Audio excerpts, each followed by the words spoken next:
So what if them niggas make more? I knew my time would come and had to wait for it. So every night a nigga pray for it. Ain't no going back, the only way is forward. See, some people they weren't made for. They roll it fit my real like it was made for. And they hating, but what's the hate for? What's up, my YouTube family? Y'all, it's been a minute. When I say a minute, like a long minute. I miss y'all so much. So much has changed since I was recording, and I didn't do so many videos back then. I just wasn't focused, and we gonna just, keep it a buck. I was not focused.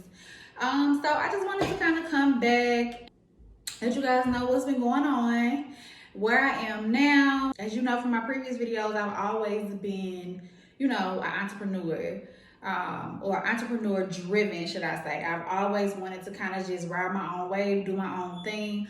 Never really wanted to work for nobody. And so this video is basically a question that I get a lot, and that is how I got into the trucking industry, which is now a 6-figure business. So we're gonna hop right into it. Let's get it. All right, y'all. So everybody wanna know, how did you get into the trucking industry? How did it start? How did your journey start, right? So I got y'all, don't worry. I got you, right? Okay, so my journey in trucking started a little over a year ago. Basically, it's been a year and some change, but basically how it started was, I am originally from Missouri, St. Louis to be specific. I entertained the thought of the trucking industry when I was in St. Louis, right? So I'm like, yes, that definitely seemed like something that I'd be interested in. I always knew that I didn't want to drive the trucks though. I never wanted to drive the trucks. I wanted to do something on the back end. So that was my initial thought, right? But then I started to think, I'm like, no, I don't want to do nothing on the back end. I want to own a trucking company. Like, one thing about me, my dreams and things like that, my mind can take me far and beyond to where people be like, now B, do you know what it takes to do that? And I'm always up for the challenge, right? So I was like, no, I'm gonna own a trucking company. So boom, I'm in St. Louis and I get ready to move to Dallas, all right? Now I moved to Dallas, myself and a significant other. Things did not go right when we moved to Dallas, okay? It was very short-lived, and before I knew it, it was like a little over 2 months, or right at 2 months of me being there, I was there by myself, okay? No need to go into details about that, but I was there by myself. And I'm like, okay, I'm here in Dallas. Dallas rent ain't no joke, okay? It was like $1,480 with all the fees included. Y'all know apartments do those fees. With all the fees included, it was like $15 something, right? $1,500 a month. Huge difference from what I was paying when I was back in St. Louis, which was probably like $9 something, right? Okay. So I'm like, and one thing about that too is, when we moved, my significant other, they found a job fairly quickly, right? Like the first 2 weeks of us being there.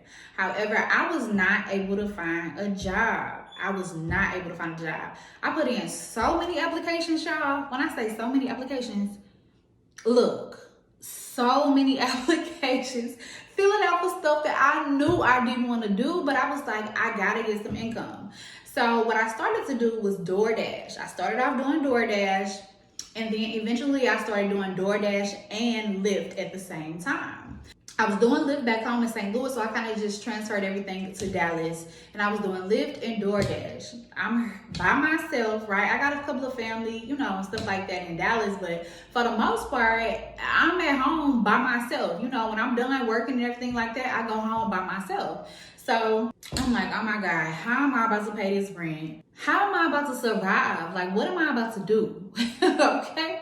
I didn't know. I had to figure it out. I had disconnection notices. I had an eviction letter on my door. I had so much going on at the time.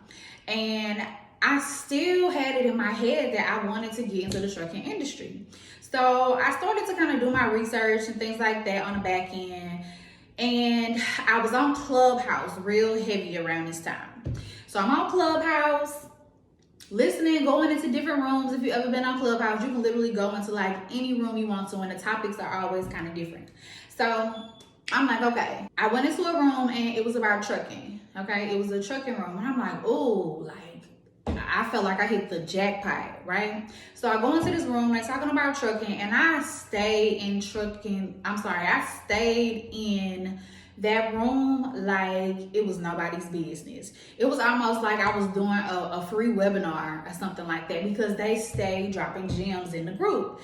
And so I got intrigued even more, you know, because they kept on dropping knowledge and gems and things like that. So I'm like, okay, no, this is what I'm about to do.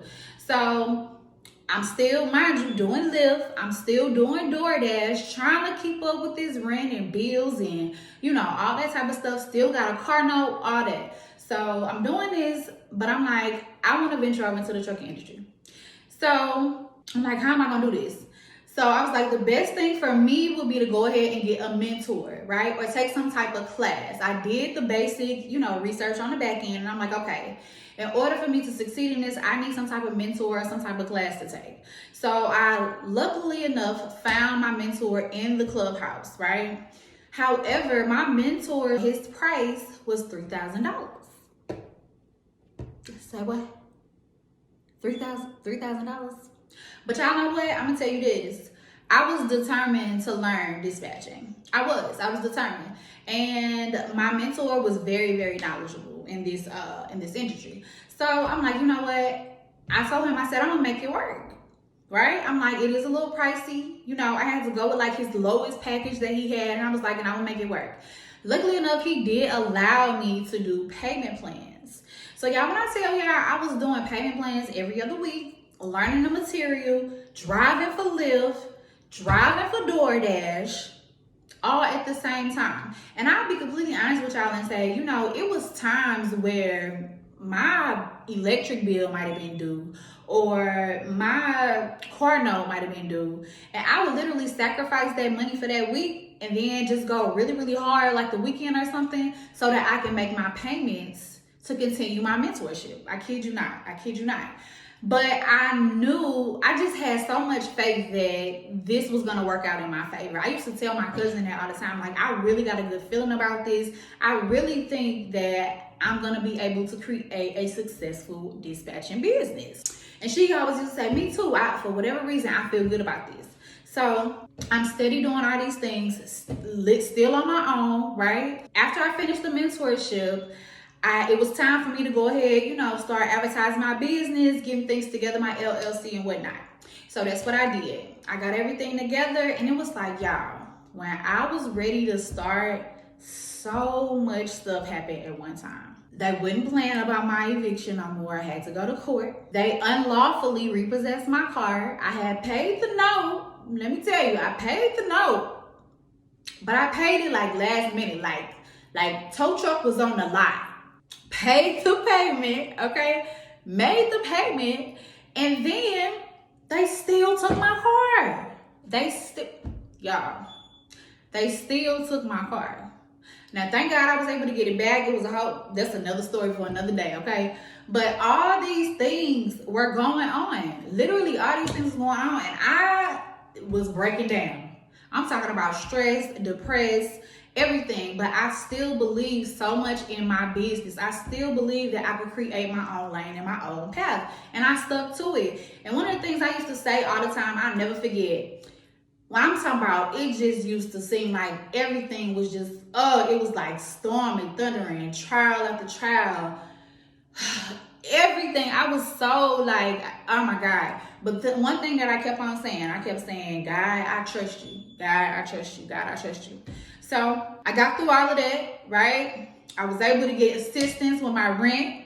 I ain't got nothing to hide. I was able to get assistance with my rent in Texas, so they paid my rent up.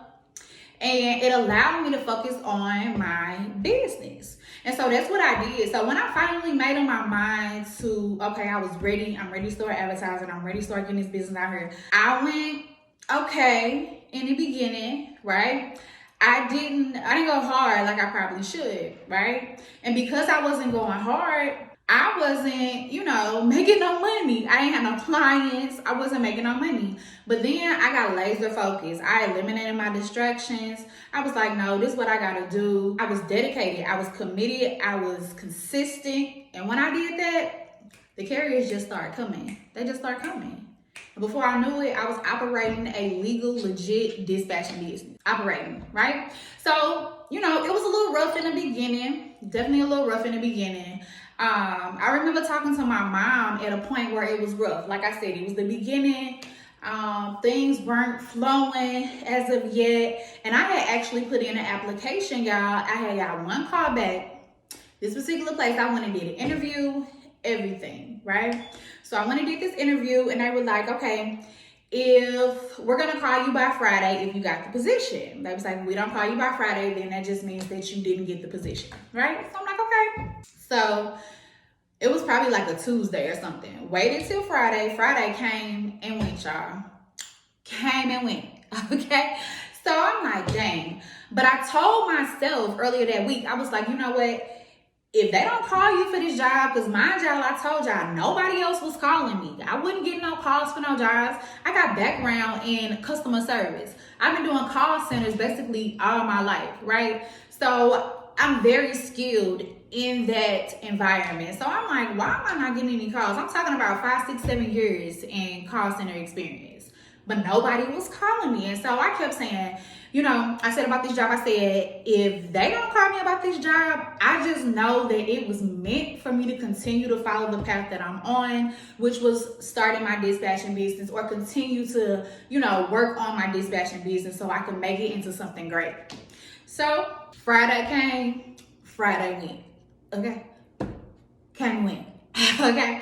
So my mama ended up calling me and she was like, hey, what did the job say? Did they call you? And I'm like, nope, they didn't call. They didn't call. And she was just she seemed like she was so down. She was like, oh, it is okay. Like, she was sad. It sounded like she was sad. She was like, it is okay. Maybe they'll call you on Monday. I'm like, no, ma, they not going to call me on Monday. They said if they don't call me by Friday, if I don't hear from them, I didn't get the job. And I said, but I'm not mad. I wasn't upset. I said, that's just, I feel like that was, I told her what I told myself. I said, I told myself earlier this week, if I don't get this job, then that just means it's meant for me to continue on the path that I'm already on, really going hard with my dispatching business. So she was like, well, you know what? I'm going to pray for you. I'm going to pray that you get you a really good paying job. And I was like, no, mama, no. I said, I would love for you to pray for me, but don't pray no job over me. Right? A job is not what I wanted. I didn't want a job. I wanted to be an entrepreneur. I wanted to be a business owner. I wanted to have a successful dispatching business. So I told her, I said, Ma, if you pray for anything, I said, pray that my business flourishes, right? Pray that my business exceeds my expectations. Pray that, but don't pray no job over me because I don't want no job, right? And she was like, okay, And lo and behold, y'all, I stuck it out. It was not easy. Was it easy? Hell no. No, it was not. But I stuck it out. And right now, I am running a 6-figure business. Right now, on average, my business probably makes $1,000 a day. Right? And that's with all things included. Right now, I have the ability to teach other people how to start a successful dispatching business, right? And that's also one of the things that I would write about and pray about too is, God, put me in a position where I can teach other people or give other people the game on how to start a dispatching business, a successful dispatching business, right? And literally everything that I prayed and I manifested for, it is here, it's happening, it is in the now. And so I'm just super grateful that, I really stuck with it. I didn't give up. I stayed consistent. I stayed focused. I didn't let all the things that were coming my way deter me, and discourage me and have me just down and out about myself, my business. I'm glad I didn't just give up and move back home or nothing like that, right? I'm really glad that I just kept going, right? In spite of everything that was happening around me, in spite of situations that happened around me, I'm so glad that I kept going. If I had not kept going, where would I be right now? I would not have no six-figure business right now. I'd probably be somewhere working at somebody's job, stressed and depressed, okay? Stressed and depressed. So I'm just super, super happy, you know, that I stuck with it. And I really hope this video encourages somebody to keep going, whatever it is that you're going through, whatever it is that you got your mindset on, whatever you want to do, those dreams, those passions, chase them, like for real, chase them, because you never know what would happen if you don't, right? Or what would happen if you did, should I say. If you did go ahead and follow those dreams and those passions, you never know what that can turn into. My business is definitely exceeding my expectations, and that's something that I always used to write about as well. Allow my business to exceed my expectations. So I hope this encourages you guys. That is how I started my dispatching business. I'm gonna be coming back with more videos just on different, you know, random topics.